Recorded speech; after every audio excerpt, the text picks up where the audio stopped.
তারেক রহমানের চীন সফরটা খুব ইন্টারেস্টিং হয়েছে করলে বিএনপির জাদরেল নেতা তারেক রহমানের সফর সঙ্গী হয় নাই মির্জা ফখরুল, শিলং সালাউদ্দিন, আমির খুশু মাহমুদ। ইন্টারেস্টিং না? 3 ইন্ডিয়ান মালরে তারেক রহমান নেয় নাই, ইচ্ছা করে নাকি এটা কোনো বার্তা কে জানে। জিয়ার আমলে চীনের সাথে বাংলাদেশের সম্পর্ক শুরু হয়, কূটনৈতিক সম্পর্ক। তখন থেকে দারুণ বন্ধুত্বপূর্ণ একটা সম্পর্ক তৈরি হয়েছিল চীনের সাথে। কিন্তু 2004 সালে তাইওয়ানের কমার্শিয়াল মিশন খোলার অনুমতি দেওয়ার জন্য চীনের সাথে খালেদা জিয়া সরকারের এবং বিএনপির সম্পর্কের একটা অবনতি ঘটে। আমির খুশু মাহমুদ তার মন্ত্রিত্ব হারায় এই কারণে। তাই এই সফর ছিল বিএনপির জন্য একটা খুবই ক্রুশিয়াল ইভেন্ট। সেই সম্পর্ক কিভাবে আগের জায়গায় ফিরানো যায় সেই চ্যালেঞ্জ তো বিএনপি ছিলই। আমরা এক এক করে দেখি সেই লক্ষ্য তারেক রহমানের সরকার এই সফরের মাধ্যমে অর্জন করতে পারিছে কিনা। এই একটা এপিসোডে এটা কওয়া যাবে না, কয়েকটা এপিসোড লাগবে। তবে আমার ক্ষুদ্র ভাতার ভগিনীদের এটা রাষ্ট্রীয় সফরে কূটনৈতিক অর্জনের অ্যানালাইসিস কেমন করা লাগে সেটা খুব ভালোভাবে বোঝা হয়ে যাবে।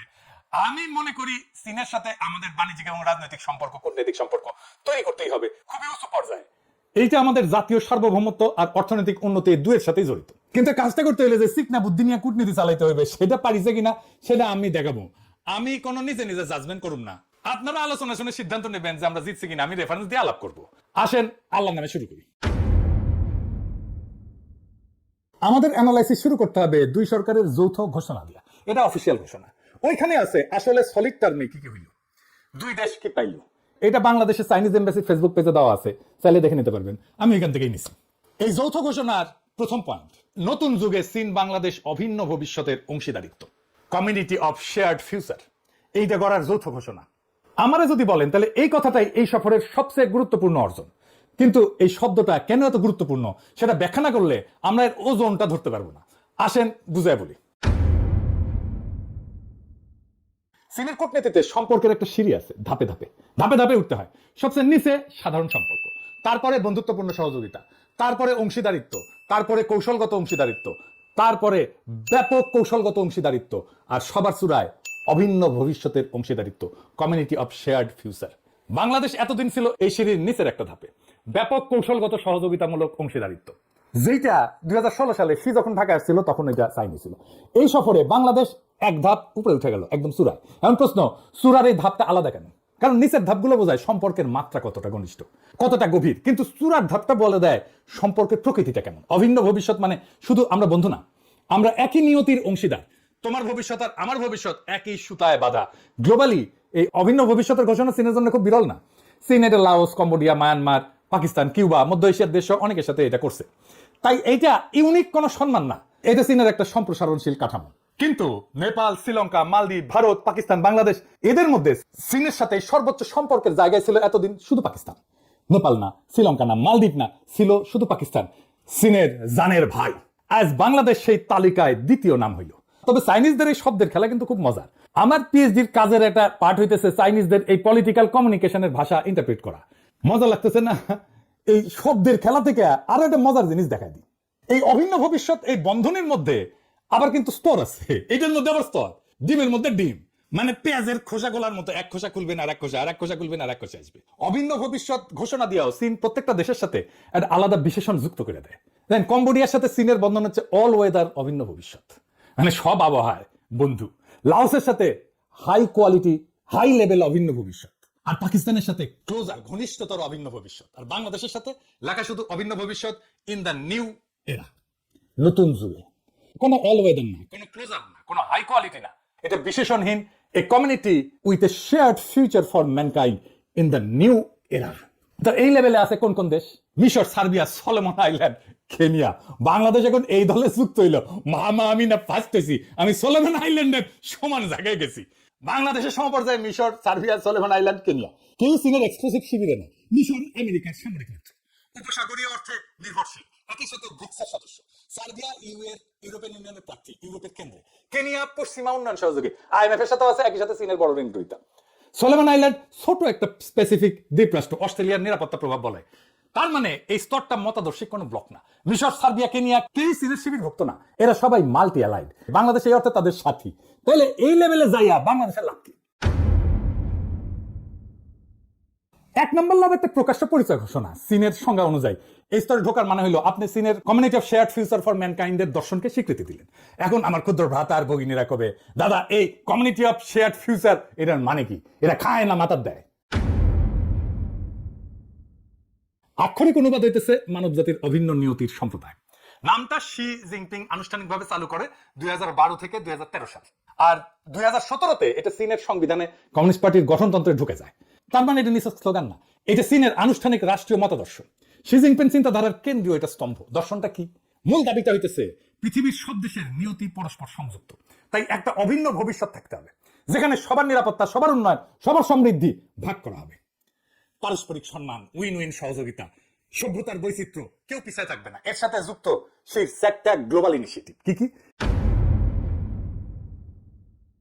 Global development initiative, GDI, global security initiative, GSI, global civilization initiative, GCI, আর সাম্প্রতিক গ্লোবাল গভর্নেন্স ইনিশিয়েটিভ।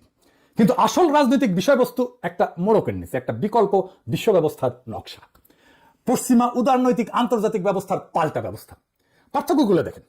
পশ্চিমা ব্যবস্থা কি বলে? যে সার্বজনীন মূল্যবোধ আছে, মানবাধিকার, গণতন্ত্র, তাই না, যা সব দেশের জন্য প্রযোজ্য। চীনের শেয়ার্ড ফিউচার বলে প্রত্যেকটা সভ্যতার নিজস্ব পথ আছে, কেউ কারো মূল্যবোধ চাপাবে না।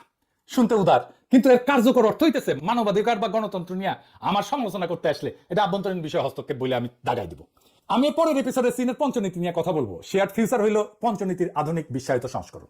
দ্বিতীয়ত, এটা আমেরিকা কেন্দ্রিক বিশ্ব ব্যবস্থার বিকল্প, মাল্টিপোলার ওয়ার্ল্ড, জাতিসংঘ কেন্দ্রিক ব্যবস্থা। এই শব্দগুলো মানে আমেরিকার একক নেতৃত্বের অবসান, আর এমন একটা ব্যবস্থা যেখানে চীনের ভেটো ক্ষমতা আছে এবং প্রভাব আছে, এবং যেটা বড়, অর্থাৎ মানব জাতির অভিন্ন নিয়তি শুনতে সার্বজনীন, কিন্তু কাঠামোগতভাবে এইটা চীনকে কেন্দ্র রেখা একটা ব্যবস্থা। আচ্ছা, আবার আগের আলাপে ফিরে আসি।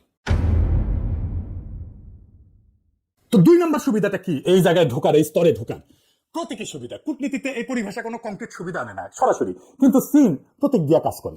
যখন চীন বলে তুমি আমার অভিন্ন ভবিষ্যতের অংশীদার, সেটা ভবিষ্যৎ লেনদেনের একটা দরজা খুলে রাখে। বিনিয়োগ, ঋণ, কূটনৈতিক সমর্থন, এটা একটা সম্পর্কের মর্যাদা যা পরে নগদে রূপান্তরিত হইতে পারে, নাও পারে। 3 নম্বর কি? আঞ্চলিক বার্তা। এটাই বাংলাদেশের জন্য সবচেয়ে তাৎপর্যপূর্ণ। দক্ষিণ এশিয়ায় এতদিন শুধু পাকিস্তান এই পরিবারে ছিল। বাংলাদেশ যোগ দেওয়া মানে ভারতের ঠিক পূর্ব সীমান্তে আরেকটা দেশ প্রকাশ্যে চীনের পরিচয়ের কক্ষপথে ঢুকে গেল। ভারতের জন্য এটা একটা কৌশলগত উদ্বেগ, আর বাংলাদেশের জন্য এটা একটা লিভারেজ। ভারত পশ্চিম এদের সাথে দর কষাকষি যেতে কইতে পারবে আমার কাছে বিকল্প আছে। এটা একটা দেখানোর কার্ড থাকলো হাতে। এই পয়েন্টে আমেরিকার প্রতিক্রিয়া কি হইতে পারে সেটা নিয়ে পরের এপিসোডে আমি আলাপ করবো। তবে পুরোটাই নির্ভর করবে বাংলাদেশের কূটনৈতিক মুনশিয়ানার উপরে। ভিয়েতনাম আমেরিকার সাথে ঘনিষ্ঠ নিরাপত্তা সম্পর্ক রাখে, আবার একই সাথে বিপুল চীনা বিনিয়োগ টানে, কারণ দুইটাই তার সামলানোর সক্ষমতা আছে। আমাদের আছে কিনা সেটা আমরা দেখবো। এইবার আসেন 2 নম্বর পয়েন্টে। 2 নম্বর পয়েন্টে লেখা আছে দ্বিতীয় বিশ্বযুদ্ধের ফলাফল রক্ষা, ফ্যাসিবাদী এবং সামরিকবাদী পুনরুত্থানের বিরোধিতা। এটার মানে কি? এটার মানে খুঁজে বের করতে হবে। মানে না বুঝলে হবে না। শুনেন, এটা মানে না বুঝলে এটা ভিতরে না ঢুকলে হবে না। এইটা আসলে চীনের জাপান বিরোধী অবস্থানের ক্ষেত্রে আমাদের সম্মতি নিয়ে নিল। কেমনে? এই শব্দগুলো নিরীহ শোনায়, কিন্তু নিরীহ না। এটা খুলে বলি, কারণ এটা না বুঝলে আপনি বুঝবেন না বাংলাদেশ এখানে কি সই করলো। সামরিকবাদী পুনরুত্থানের বিরোধিতা মানে এই শব্দটা চীনের কূটনীতিতে একটা কোড। কাকে নির্দেশ কইরা? জাপানকে নির্দেশ করে। চীনের বয়ানে জাপান হইল দ্বিতীয় বিশ্বযুদ্ধের একটা অপরাধী দেশ, যে এখনো ঠিক মতো অনুতপ্ত হয় নাই, আর যে আবার সামরিকীকরণ করতেছে।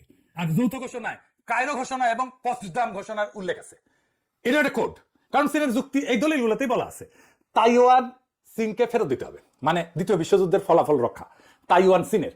আর আজকের প্রেক্ষাপটে যুদ্ধোত্তর আন্তর্জাতিক ব্যবস্থা রক্ষা মানে চীনের ভাষা এটার মানে আমেরিকার নেতৃত্বাধীন ব্যবস্থার বিরোধিতা করা, জাতিসংঘ কেন্দ্রিক ব্যবস্থার পক্ষে, যে জাতিসংঘে চীনের ভেটো পাওয়ার আছে। এখন আসল প্রশ্ন, এই জাপান বিরোধী, পরোক্ষ আমেরিকা বিরোধী ভাষায় বাংলাদেশ সই করলো কেন? জাপানের সাথে বাংলাদেশের কোনো বিরোধ আছে? নাই তো। উল্টাটা, জাপান 5 দশকের বেশি সময় ধরে বাংলাদেশের বৃহত্তম দ্বিপাক্ষিক উন্নয়ন অংশীদার। স্বাধীনতার পর থেকে $32 বিলিয়ন বেশি সহায়তা দেয়। মাতারবাড়ি সমুদ্র বন্দর করতেছে, বাংলাদেশের প্রথম গভীর সমুদ্র বন্দর জাপানি বানাইতেছে। চীন সোনা দিয়ে একটা গভীর সমুদ্র বন্দর বানাইতে চেয়েছিল, ভারত, জাপান আর আমেরিকার বিরোধিতায় সেটা বাতিল হয়ে যায়। আর জাপান মাতারবাড়ির কাজ পায় চীনের বিপরীতে একটা ভূ রাজনৈতিক জয় নিয়ে বাংলাদেশে। তাইলে দাঁড়াইলো কি? যে জাপান বাংলাদেশের সবচেয়ে বড় উন্নয়ন বন্ধু, যে জাপান চীনকে হারায় বাংলাদেশের বন্দর বানাইতেছে, বাংলাদেশ সে জাপানের বিরুদ্ধে চীনের কোডেড ভাষায় সই করে আসলো। এটা বাংলাদেশের চিরাচরিত অবস্থান কিন্তু না, চীনের ভূ রাজনৈতিক বয়ানের ভাষা সে গ্রহণ করলো, যেটা বাংলাদেশ নিজের স্বার্থের বিরুদ্ধে গিয়া গ্রহণ করছে। এটা বাংলাদেশের তাবর তাবর ডিপ্লোম্যাটরা বুঝলো না, নাকি ধূর পটায় দিল চায় না। এমন প্রশ্ন আসতে পারে, এটা সাইন করলে বাংলাদেশে কোনো ক্ষতি হইলেও? বড় কোনো ক্ষতি হয় নাই, আমি এটা আগেই বলে দিই, কারণ বাংলাদেশ জাপানের নাম নিয়ে কিছু বলেনি, এটা সাধারণ ভাষায় সই করছে, যা চীনের স্ট্যান্ডার্ড বয়ানের অংশ। তাহলে বিপদটা কোথায়? বিপদ কি একেবারেই নেই? আছে, বিপদ আছে। বিপদ কি? 3টে জায়গায় বিপদ আছে। 1 নম্বর কূটনৈতিক। টোকিও এই কোডের ভাষা চিনে, তারা জানে কায়রো, পটসডাম আর সামরিকবাদী পুনরুত্থান এটা কি। এটা চীনের জাপান বিরোধী শব্দ ভান্ডার। চীনের জাপান বিরোধী বয়ান বাংলাদেশ সেই ভাষায় সই করায় জাপান তো ভুরু কুচকাবেই। কিন্তু জাপান এটাও জানে এই ভাষা স্ট্যান্ডার্ড চীনা টেমপ্লেট। চীন প্রায় সকল অংশীদারকে এইটাতে সই করায়। তাই জাপান সম্ভবত এটাকে গুরুত্ব না দিয়া প্র্যাকটিক্যাল সম্পর্কতেই মনোযোগ দেবে। জাপান বাস্তববাদী, প্রতীকে প্রতিক্রিয়া দেখায় না সহজে। 2 নাম্বার, জাপানকে প্রতিশোধ নেবে এটার জন্য না, কারণ জাপানেরও বাংলাদেশকে দরকার। জাপানের বাংলাদেশে বড় বিনিয়োগ আছে এবং সেটা চীনকে ব্যালেন্স করার কৌশলের অংশ। জাপান বাংলাদেশকে চীনের দিকে আরো ঠেলে দিতে চাইবে না একটা প্যারাগ্রাফের একটা ভাষার জন্য। কূটনীতিতে যার আপনাকে দরকার সে আপনার ছোটখাটো অসঙ্গতি এটা হজম করে ফেলে। 3 নাম্বার, এখানে কিন্তু আসল বিপদটা বিশ্বাসযোগ্যতার ক্ষয়, নির্দিষ্ট শাস্তি না। বাংলাদেশের আসল কৌশলগত সম্পদ হইল credibility as a balancer. Balance রক্ষা করে চলার যে ক্রেডিবিলিটি, এটা ক্ষতিগ্রস্ত হয়। সবার সঙ্গে কথা বলতে পারার ক্ষমতা কারো পকেটে না থাকা, এই ধরনের ভাষায় সই করলে সেই ভাবমূর্তি ক্ষয় হয়, এটা দাগ পড়ে, কালো দাগ পড়ে। জাপান আমেরিকা প্রত্যেকে একটা করে নোট লিখে দেবে যে বাংলাদেশ চীনের ব্র্যান্ড গ্রহণে দ্বিধা করে না, এমনকি নিজের স্বার্থের বিরুদ্ধে যায়ও। একটা যৌথ ঘোষণা বিপর্যয় ঘটায় না, কিন্তু এরকম 10টা সিগন্যাল আসলে বাংলাদেশের নিরপেক্ষ ব্যালেন্সের পরিচয়টা এটা হারিয়ে যাবে। এই কাজটা বাংলাদেশ অনেক করে ফেলছে। আগে আমেরিকার সাথে ট্যারিফ এগ্রিমেন্ট সাইন করছে, ওইখানে আবার চীনের নাম উল্লেখ করে নাই, কিন্তু সরাসরি আছে নন মার্কেট এন্টিটির সাথে কৌশলগত চুক্তি করতে পারবে না, মানে চীনের সাথে। ইরানের প্রধান নেতা নাম মারা গেল, ইরানের বিরুদ্ধে পরদিন বিবৃতি দিল বাংলাদেশ। সব চুক্তি আর সব বিবৃতি যেহেতু ইংরেজিতে লেখা থাকে, তাই বাঙ্গুদের মনে হয় টিভি লিখেছে। একদিন এক লোকেশন নালিশ জানাইলো, লম্বা করে নিজের পক্ষে কথা বললো, হজ্জা বললো ঠিক আছে তুমি। একটু পরে বিপক্ষের লোক এসে উল্টা কথা বললো, হ্যাঁ নিজের পক্ষটা বোঝাইলো। হজ্জা ওকেও কইলো তুমি ঠিকই কইছো। তো পাশে বউ বসেছিল হজ্জা, তো অবাক হয়ে কইলো এ কেমন কথা, একজন বললো এক কথা আপনি বললেন সে ঠিক, আরেকজন উল্টা কথা বললো, সেও আপনি বললেন সেটাও ঠিক, দুইজনে তো ঠিক হইতে পারে না। হজ্জা একটু ভেবে নিয়ে কইলো তুমিও ঠিক কইছো। পরের এপিসোডে দেখামো এই চীন সফরে আর কি কি ঠিক বলিছে বাংলাদেশ। তবে আমাদের লক্ষ্য হবে বাংলাদেশ যেন কারো পকেটে না ঢুকা নিজের স্বার্থ রক্ষা করতে পারে, সেখানেই বাংলাদেশের মুক্তি, সেখানে বাংলাদেশের জনগণের মুক্তি। ইনকিলাব জিন্দাবাদ, আজাদি জিন্দাবাদ।